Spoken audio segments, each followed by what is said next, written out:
independentemente do Alcolumbre, o Centrão chutou balde, né? Do tipo, nenhum pudor de ser abertamente irresponsável, né?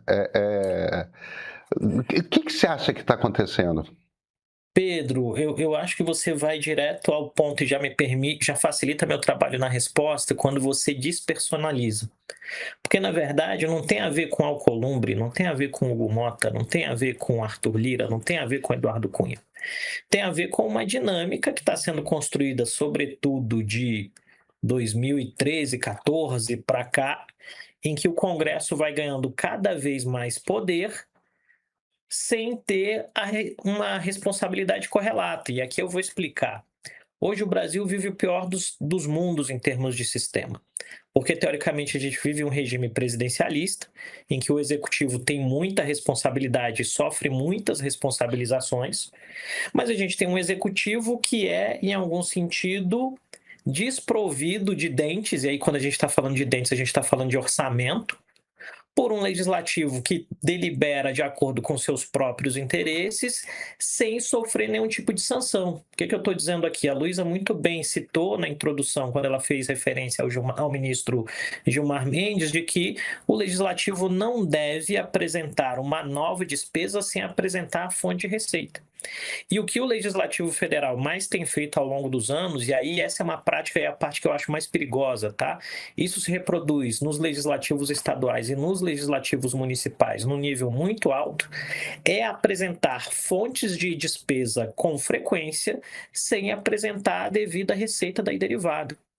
O resultado, ao fim do dia, e eu acho que isso é interessante quando a gente analisa numa lógica de risco, para a estabilidade econômica, de risco para a estabilidade regulatória, de risco para negócios no Brasil como um todo, é importante a gente entender que enquanto o mercado e partes da imprensa estão muito focados no fato de um agente na presidência da República ser ou não responsável do ponto de vista fiscal, o legislativo está nadando de braçada, porque efetivamente não há uma verificação, uma preocupação com as decisões tomadas.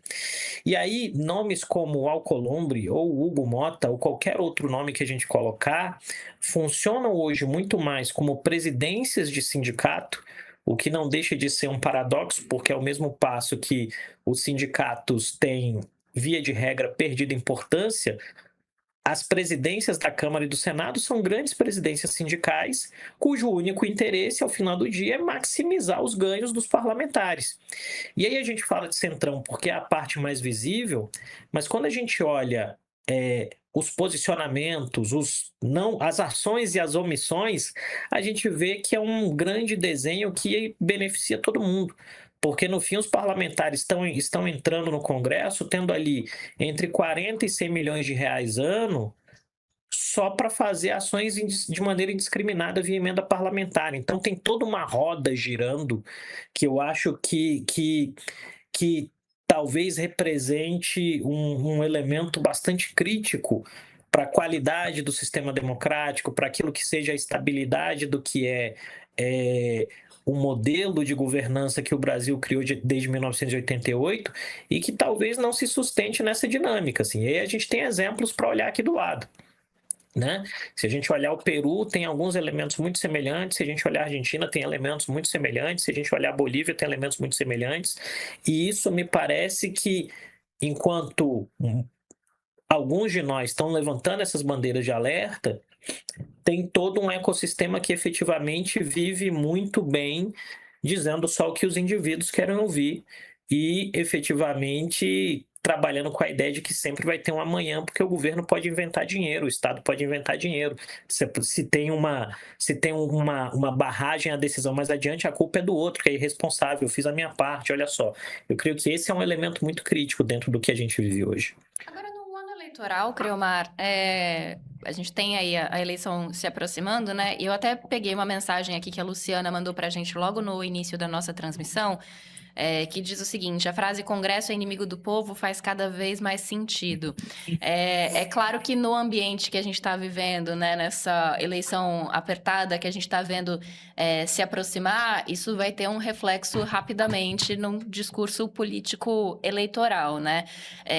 E aí, como eu estava dizendo aqui antes, tem uma intenção de provocar um desgaste do governo, né? Porque há uma movimentação aí para fazer com que o governo seja obrigado a gastar um dinheiro que não tem. Na sequência, o governo vai ter que vetar, né? Então, o Lula vai vetar uma ajuda, uma renegociação de dívidas para agricultores que foram atingidos por desastres climáticos. Isso vai gerar um desgaste político com essa categoria, que já não é uma categoria em que o Lula vá muito bem, né? O agro, a gente sabe que tem um posicionamento mais anti-lulista. Como é que você vê isso se desdobrar eleitoralmente? E qual é o tamanho do prejuízo da gente ter esse tipo de manobra num ano eleitoral, né? Porque a minha impressão é que o Senado sabe que isso não vai se sustentar, porque não tem ninguém ali inocente a ponto de não saber que quando você aponta um gasto, você tem que apontar a fonte do dinheiro que vai pagar essa conta, né? Mas está trabalhando aí com esse desgaste, né? Então, Luiz, eu creio que a gente tem uma dificuldade no Brasil em 2026, que é a seguinte. Nós entramos numa quadra histórica em que, efetivamente, interditar o debate faz muito bem para um determinado número de atores. Significa dizer o quê? Qualquer tema que seja colocado na mesa é um tema que, efetivamente, para alguns, é importante que o resultado de colocar o tema na mesa gere divisão e estabeleça uma dinâmica entre bons e maus, certos e errados. Então, se a gente coloca 6x1, se a gente coloca PEC de segurança pública, se a gente coloca um resgate a produtores agrícolas afetados por eventos climáticos, se a gente coloca aposentadoria de agentes de saúde ou piso nacional da enfermagem, todos esses temas deixam de ser importantes como temas e se tornam importantes como ringue de batalha para a divisão das interpretações da realidade entre certos e errados. E qual é o problema disso? O problema disso é que o debate vai se tornando, vou usar uma expressão de uma amiga professora que eu gosto muito, o debate, ao invés de ser um debate de cauda longa, né, que aí efetivamente se move devagar, mas tem um impacto mais profundo, ele se torna um debate de cauda curta. Significa dizer o quê? Olha, é isso ou aquilo. Se não for isso, é aquilo, e se você não vota nisso, você é mal, porque você apoia aquilo. Isso criou uma maquininha no sentido monetário e de economia da atenção, que eu acho que é o elemento mais perigoso, que não é exclusivo do Brasil, obviamente, né? Se a gente for aos Estados Unidos, por exemplo, o presidente Donald Trump é muito bom em fazer isso. Semanas atrás ele lançou o celular Donald Trump, né? Um celular dourado com uma bandeira americana, não sei o quê, e aí Trump Telecom e as coisas daí derivadas. Por quê? Porque a política abraçou a ideia de que política é, antes de tudo, entretenimento, e como qualquer indústria do entretenimento, ela tem que estar vinculada a uma dinâmica de monetização muito rápida dos atores. Então, quando a gente tem o Congresso votando temáticas que não se sustentam no tempo, elas efetivamente atendem o quê? Atendem a dinâmica de monetização, de atenção e monetização de dinheiro. O parlamentar vai ao Instagram e fala: hoje tivemos uma grande vitória.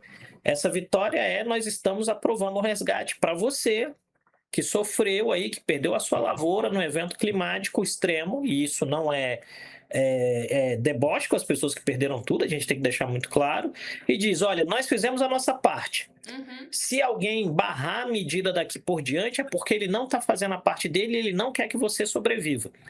Que é uma simplificação absurda, mas que funciona nessa dinâmica em que nós somos alimentados por informações via telefone celular em vídeos de 10, 15, 20 segundos. Então, assim, como está todo mundo sobrecarregado o tempo todo... Desculpa, Luísa. Não, eu que peço desculpas. É que eu acho que tem uma coisa importante para dizer nesse seu raciocínio do... A gente tentou fazer e ninguém deixou, que esse é o mesmo Congresso que passa retrocesso atrás de retrocesso ambiental, inclusive com o Ministério do Meio Ambiente pedindo, pelo amor de Deus, para não fazer, né? E eles vivem passando coisas que vão prejudicar exatamente a vida desse agricultor. Porque e isso traz um elemento muito interessante que me permite fazer uma ligação com a primeira resposta. Quer dizer o quê?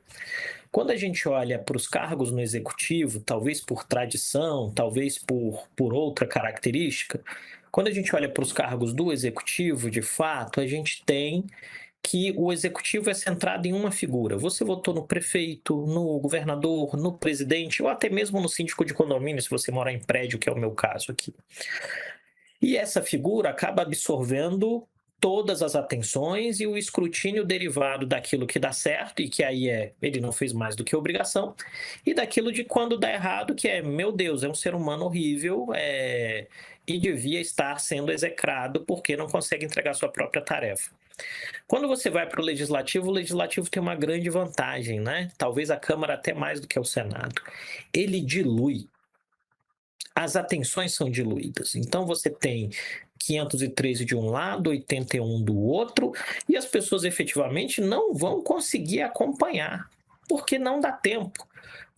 Quantos são os deputados que efetivamente a gente nem sabe que saíram, que estão de licença, que não estão presentes, que tem um suplente? No Senado a mesma coisa. Então, assim, as pessoas não vão conseguir acompanhar, porque a vida cotidiana já sobrecarrega muito dessas pessoas.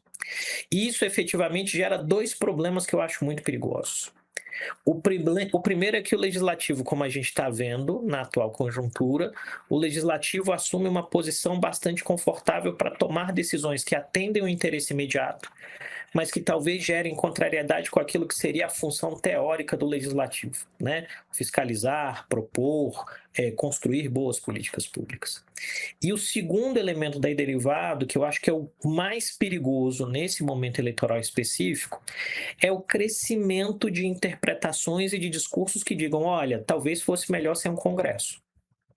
Talvez fosse melhor sem esses caras. Que tem ali uma gotinha de autoritarismo que é derivada de experiências traumáticas das pessoas comuns. Isso quer dizer o quê? O indivíduo que acordou de madrugada para ir para um determinado evento, né?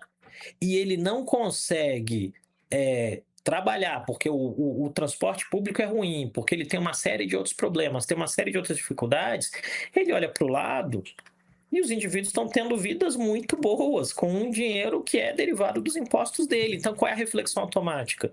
Eu não vejo valor, eu não vejo validade. E ao não ver valor e ao não ver validade, efetivamente, você alimenta um discurso que é hiperconveniente para muita gente no jogo político, mas hiperperigoso pelos impactos diretos que ele traz.